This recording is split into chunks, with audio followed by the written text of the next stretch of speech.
मंत्री भुजबळांनी कालचा जो मेळावा घेतला त्यामध्ये मराठा समाजाला, मनोज दादाला आणि माझ्यासारख्या सामान्य कार्यकर्त्याला शिव्या देण्याचा कार्यक्रम सुरू ठेवला होता। त्यासाठीच ते बीडमध्ये आले होते असं आम्हाला वाटतंय।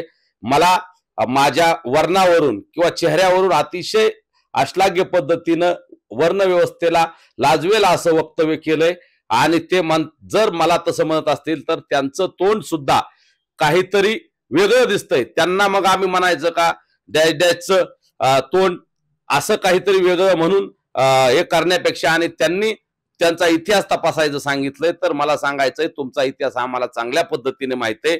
तुम्ही 2 वर्ष जेलमध्ये जाऊन आलात, तुम्ही तेलगी कांडामध्ये होतात, तुम्ही अनेक भ्रष्टाचार केले, तुम्ही पीडब्ल्यू मध्ये असेल, गृह खात्यात असेल किंवा जे जे तुम्हाला मिळाले पद त्यावेळेस तुम्ही काय काय उद्योग केलेत ह्या महाराष्ट्राला माहिती आहे। आणि त्यामुळं तुम्ही मी विचारलेल्या 10 प्रश्नांना उत्तर देण्याऐवजी तुम्हाला सांगितलं होतं, आम्ही विचारलं होतं की धनगर समाज, बंजारा समाज, वंजारी समाज यांच्या एसटी आरक्षणाचा प्रश्न यावर बोला। तुम्हाला सांगितलं होतं माळी समाजाला तुम्ही काहीतरी निधी मागा, त्याच्यासाठी तुम्ही या तुमचं स्वागत करू, त्यावर तुम्ही काही बोलला नाहीत। तुमच्या घरात मंत्रीपद, खासदार की आमदार की सगळं स्वतःला घेतलं ते तुम्ही 385 जातीत वाटून द्या हे सांगितलं, त्यावर तुम्ही बोलला नाहीत। परंतु तुम्ही आमच्यावर खालच्या भाषेत बोललात, मनोज दादावर बोललात आणि मराठा समाजावर बोललात। यावरून तुम्ही साठी बुद्धी नाटी झाली असून तुमचं मानसिक संतुलन ढळलंय की काय असं आम्हाला वाटायला लागले। त्यामुळे तुम्ही आता जरा थोडंसं दमाने घ्या, हा आमचा त्यांना सांगणे। मात्र तुम्ही त्यांना पाय ठेवू देणार नाही असं म्हटलं होतं, आता त्यांनी सभा तर घेतली, पुढचं काय तुमचं पाऊल असणार आहे? नाही, त्यांना आम्ही पाय ठेवू देणार नाही, कायद्याच्या पद्धतीने आम्ही रोखणार होतो। आम्ही सांगितलं होतं लोकशाहीचे सगळे आयुध वापरू, आम्ही न्यायालयात गेलो होतो, आम्हाला कोर्टाच्या माध्यमातून काही निर्णयाची अपेक्षा होती, आम्ही राज्यपाल महोदयाकडे गेलो होतो, आम्ही मुख्यमंत्री कार्यालयाकडे गेलो, परंतु त्या तिन्ही ठिकाणावरून आम्हाला वेळ कमी असल्यामुळे आणि अचानक काल मराठा आरक्षणाची सुनावणी दिल्लीत लागल्यामुळे आमचे वकील तिकडे गेल्यामुळे आम्हाला वेळेत तो आदेश आणता आला नाही त्यांना बीडमध्ये पाय न ठेवू देण्याचा।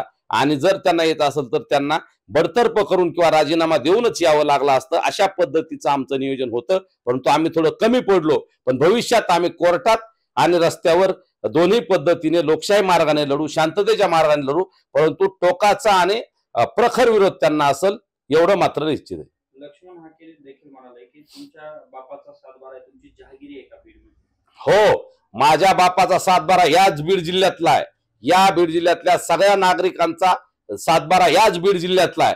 परंतु तू राहतो कुठं, तुझं गाव कुठलं, त्या सांगोला तालुक्यात सोलापूर जिल्ह्यातला तू तिकडं पुण्यात राहतो, तिकडून इकडं हिंडत हिंडत फिरत फिरत बीड जिल्ह्यात येतो, कुणाकुणाची सुपारी घेऊन तू मराठा ओबीसी वाद लावतो, तू इथं येऊन सभा घेतो कुणाच्या इशाऱ्यावरून आणि इथं सभा घेऊन मराठा ओबीसी वाद लावून तुला ओबीसीचा नेता बनायचंय आणि त्यासाठी तू आमच्या सातबारा आमच्या बापाचा काढला तर तुझा बाप कोण याचं आम्हाला तुला येणाऱ्या काळात उत्तर द्यावं लागेल आणि तुझ्या खोलात आम्हाला जावं लागेल। परंतु आमची लढाई आरक्षणाची, तू तुझ्या संविधानिक पद्धतीने लढ, आम्ही आमच्या संविधानिक पद्धतीने लढू, परंतु तू जर आमचा बाप काढला तर तुझा बाप काढायला आम्हाला जास्त वेळ लागणार नाही।